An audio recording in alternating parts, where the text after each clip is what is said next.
اور ہم نے داؤد اور سلیمان کو علم بخشا، اور انہوں نے کہا کہ اللہ کا شکر ہے جس نے ہمیں اپنے بہت سے مومن بندوں پر فضیلت دی۔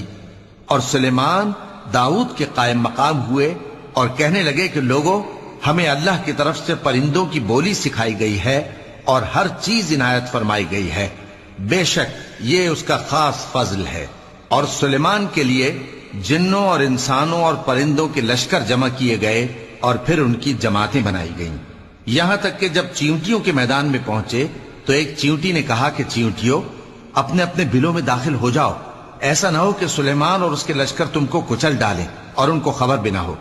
تو وہ اس کی بات سے ہنس پڑے اور کہنے لگے کہ اے پروردگار، مجھے توفیق عنایت کر کہ جو احسان تو نے مجھ پر اور میرے ماں باپ پر کیے ہیں ان کا شکر کروں، اور ایسے نیک کام کروں کہ تو ان سے خوش ہو جائے، اور مجھے اپنی رحمت سے اپنے نیک بندوں میں داخل فرما۔